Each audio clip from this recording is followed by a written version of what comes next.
Dan saya kebetulan baru pulang dari Inggris. Tiba-tiba saya ketika di Glasgow ya menemukan berita gitu ya di koran bahwa ekonomi Inggris itu penyebab utama dari keterpurukan ekonomi Inggris ternyata judi online. Oh, mereka juga ngalami? Betul.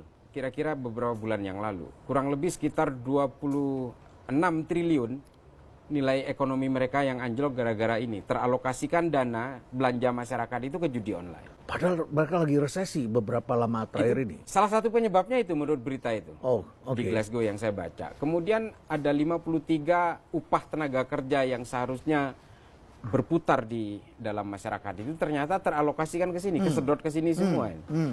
Menarik, akhirnya ternyata di Indonesia kan banyak kejahatan-kejahatan yang dilahirkan dari judi online. Dan yang kedua memang judi online ini kan kesannya light crime ya, kejahatan ringan lah gitu. Tapi sebenarnya kalau kita perhatikan judi online ini kan excessive crime.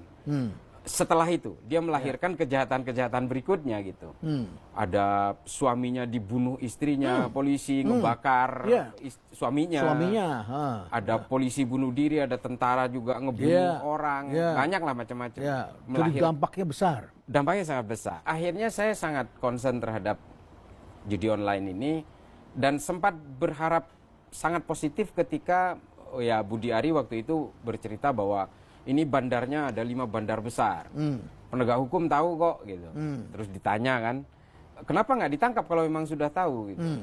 Ya Kominfo kan sudah selesai. Artinya tugas kami untuk mencegah kan sudah. Seharusnya penindakan hukumnya dari polisi.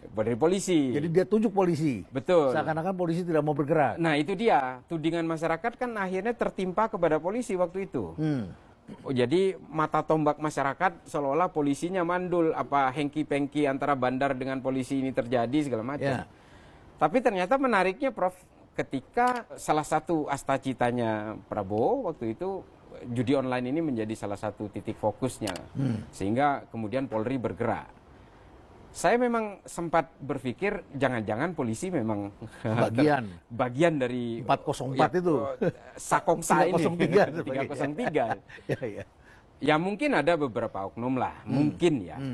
Tapi ketika kasus ini terkuak dan melibatkan kurang lebih 18 karyawan Kominfo, oh ternyata ini betul-betul menjadi kontra teori apa yang diucapkan oleh Budi Ari gitu. Ada bandar perempuan dan laki-laki di Medan yang ditangkap setelah diselebrasi, handphonenya ketahuan melakukan komunikasi aktif dengan orang-orang Kominfo. Dan ternyata transaksi itu terjadi. Dan angkanya besar sekali.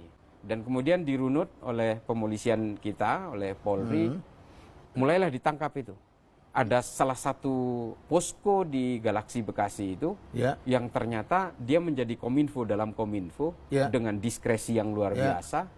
Dia bisa membuka dan menutup, dan rupanya modus untuk bisa menguangkan ini adalah membuka dan menutup itu. Oh, transaksi di situ terjadi. Ya, ini tim khusus nih. Koordinatornya salah satunya lulusan SMK, tapi dia IT literate gitu ya.